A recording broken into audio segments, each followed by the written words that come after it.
Hello, welcome to bunny bubbly group. అందరు ఎలా ఉన్నారు? నేనైతే చాలా బాగున్నాను. నేను మీ మానస ప్రియదర్శిని. ఇక్కడ నా దగ్గర ఒక సర్ప్రైజ్ గిఫ్ట్ ఉందండి. అదేంటో మీకు చూపించే లోపల మీరందరూ కూడా ఒక లైక్, ఒక షేర్, ఒక కామెంట్ ఇచ్చేసుకోండి. మరి అలాగే ఇంకా సబ్స్క్రైబ్ చేసుకోకుండా చూస్తున్నారు, సబ్స్క్రైబ్ చేసేసుకోండి. నాకు ఆల్రెడీ డీటెయిల్స్ అన్నీ కనబడుతూనే ఉంటాయండి.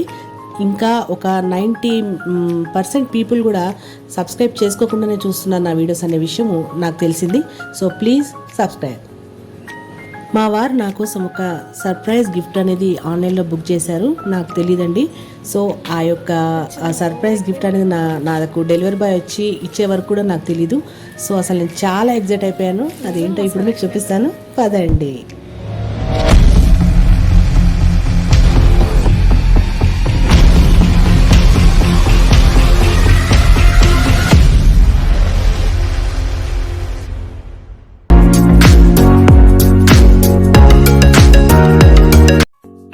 డెలివరీ బాయ్ వచ్చి ఈ పేరు మీద ఒక సర్ప్రైజ్ గిఫ్ట్ వచ్చిందని చెప్పేసి నాకు ఇస్తుంటే నేను చాలా షాక్ అయిపోయాను.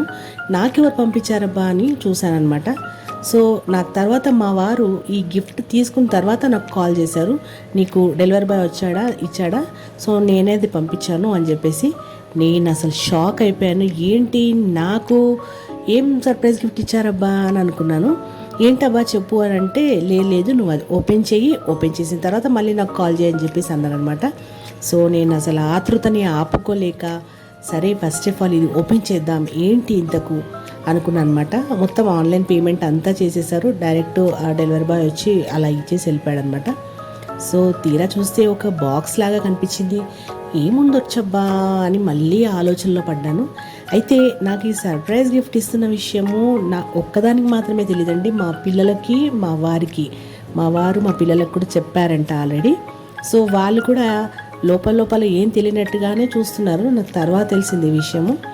ఏంటబ్బా ఏం పంపించుండొచ్చు అని తీరా చూస్తే, అబ్బా నిజంగా నేను అసలు షాక్ అయిపోయాను. ఫోన్ పంపించారు నాకు, అది కూడా 5G ఫోన్ నా కోసం మా వారు సర్ప్రైజ్ గిఫ్ట్గా ఆన్లైన్లో పేమెంట్ చేసి నాకు డెలివరీ బాయ్తో పంపించారు. నిజంగా అసలుకి థ్యాంక్స్ అండి, మా వారికి థ్యాంక్స్ చెప్పాలి. నాకు ఈ గిఫ్ట్ వచ్చినప్పుడు మా వారు ఊర్లో లేరండి, ఆఫీస్ పని మీద వేరే ఊరు వెళ్ళి ఉండరనమాట.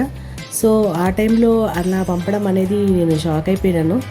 ఈ ఫోన్ చూస్తే అసలు ఎంత బాగుందండి. దాని యొక్క కలర్ కూడా చాలా బాగుంది, లైట్ గ్రీన్లో చాలా బాగా నచ్చింది నాకు.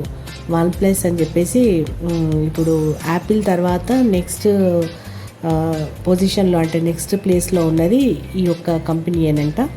సో అది అందులో 5Gది నాకు పంపించేసరికి నేను షాక్ అయిపోయాను. నేను మళ్ళీ మా వారికి కాల్ చేసిన, మరి ఎందుకు నాకు ఇంత భారీ ఫోన్ పంపించావు, సర్ప్రైజ్ గిఫ్ట్కి ఎందుకు ఇచ్చారని చెప్పేసి. ఎందుకంటే నాకు ఆల్రెడీ నా దగ్గర ఉన్నటువంటి ఫోన్ బాగానే పనిచేస్తుంది, మంచిగా ఉంది దాన్ని కూడా. సో ఎందుకు అట్లా చేశారు, మరి ఫోన్ అయితే మనకు ఇంట్లో పాడు కాలేదు కదా, ఎందుకు అలా చేశారంటే తను చెప్పారు ఏంటంటే, లేదు నువ్వు వీడియోస్ తీస్తూ ఉంటావు కదా, సో ఇంకా మంచి వీడియోస్ తీయాలి అని చెప్పేసి, ఇంకా మంచి క్లారిటీగా ఉండాలి నువ్వు తీసే వీడియోస్ ఏవైనా ఉంటే అని చెప్పేసి, నీకోసమని నిన్న తీసుకున్నానని చెప్పేసి, వీడియోస్ కోసం అని చెప్పేసి అన్నారనమాట. సో ఈ విధంగా మా వారు చాలా ఎంకరేజ్ చేస్తారండి. మెయిన్లీ నాకు ఇట్లా యూట్యూబ్లో వీడియోస్కు అప్లోడ్ చేయడం కానీ, దేనికోసమైనా కానీ నాకు ప్రతి ఒక్క విషయంలో కూడా ఆయన చాలా సపోర్ట్, ఆయనది చాలా ఉంటుంది నాకు. సో ఆయన సపోర్ట్ లేనిది నేను ఇంతవరకు కూడా రాలేను కదా. సో ఆయన సపోర్ట్ అనేది నాకు చాలా ఉంటుందండి. కానీ ఈ సర్ప్రైజ్ గిఫ్ట్ నేను అందుకునేటప్పుడు మా వారు నా పక్కన ఉంటే ఇంకా బాగుండని నాకు అనిపించిందండి. కానీ అనుకోకుండా ఆయన ఆఫీస్ పని మీద వేరే ఊరు వెళ్ళాల్సి వచ్చింది. అలాంటి టైంలో ఫోన్ ఈ విధంగా గిఫ్ట్ ఈ విధంగా వచ్చిందనేసి కొంచెం బాధ అనిపించింది. ఆయన పక్కన ఉంటే ఇంకా బాగుండేది కదా అన్నట్టుగా అనిపించింది నాకైతే. ఎందుకంటే ఆయన పక్కన ఉన్నప్పుడు ఎదురుగా మనం డైరెక్ట్గా థ్యాంక్స్ చెప్పింది వేరే తీరుగా ఉంటుంది. మనం ఫోన్లో ఉండి చాలా బాగుందండి, చాలా బాగా నాకు నచ్చింది గిఫ్ట్ అని చెప్పేసి థ్యాంక్స్ చెప్పడం అనేది వేరే తీరుగా ఉంటుంది కదా. ఫోన్కి కింద కవర్ కూడా ఇచ్చారండి. కానీ మామూలుగా అయితే ఎప్పుడైనా కానీ ఫోన్ చాలామంది ఏం చేస్తారంటే, ఆ ఫోన్ చూడడానికి అందంగా కనిపించాలి మన చేతిలో ఉన్నప్పుడు అని చెప్పేసి దానికి కవర్ అనేది వేయకుండా అలా పెడతారు. కానీ ఎవరు ఏమైనా అనుకోండి, అది ఫ్యాషన్ అయినా కాకపోయినా నేను మాత్రం ఏం చేస్తానంటే ఒక బుక్ మాదిరిగా ఉండేటువంటి కవరింగ్ని నేను ఎప్పుడు కూడా ఫోన్కి తొడిగిస్తాను అనమాట.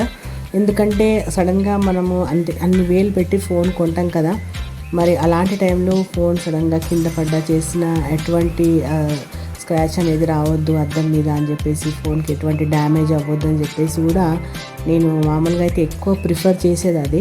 మా ఇంట్లో ప్రతి ఒక్కరికి కూడా బుక్ లాంటి కవరే ఎప్పుడు కూడా ఫోన్ కొంటాను అనమాట. సో అందాకైతే నేను ప్రస్తుతానికి ఇంకా ఫోన్ వాడట్లేదండి. ఇప్పుడు ఈ యొక్క వీడియోని నేను అప్లోడ్ చేసేటప్పుడు ఇంకా నేను నా యొక్క పాత ఫోన్తోనే వీడియో అప్లోడ్ చేస్తున్నాను. ఎందుకంటే ఎడిటింగ్ చేసి అప్లోడ్ చేస్తున్నాను అనమాట. ఎందుకంటే ఇంకా నేను దానికి ఫోన్ది కవర్ వేయించలేదన్నమాట. ఆల్రెడీ నాకు కంపెనీ వాళ్ళు ఇచ్చిన కవర్ ఉంది, కానీ అది నాకు సరిపోదు. అలా ఉంటే నాకు ఇష్టం అనిపించదు. ఎందుకంటే చాలా చెప్పాను కదా ఇందాకనే, వేలు పెట్టుకున్నప్పుడు మనకు చిన్న డ్యామేజ్ వచ్చినా కానీ చాలా బాధేస్తుంది. సో నేను వాడే వస్తువులు ఏదైనా ఉండనివ్వండి, చాలా జాగ్రత్తగా వాడుకుంటాను. ఇప్పటికి కూడా నేను వాడుతున్నటువంటి ప్రజెంట్ వాడుతున్న ఫోను దాదాపుగా 2.5 years 3 years అవుతుందండి. ఇప్పటి కూడా అది దాని కవర్ తీస్తే చెక్కు చెదరకుండా కొత్త పీస్ లాగానే ఉంటుంది. సో ఆ విధంగా నేను నా యొక్క ఫోన్ని నా యొక్క ఫోన్ కావచ్చు, నేను వాడే వస్తువులు కావచ్చు, ఏదైనా కానీ ఆ విధంగానే నీట్నెస్గా ఇంకా చెదిరిపోకుండా ఉండే విధంగానే నేను వాడుతూ ఉంటాను అనమాట. దాన్ని ఆ విధంగా చూసుకోవడం అనేది జరుగుతుంది.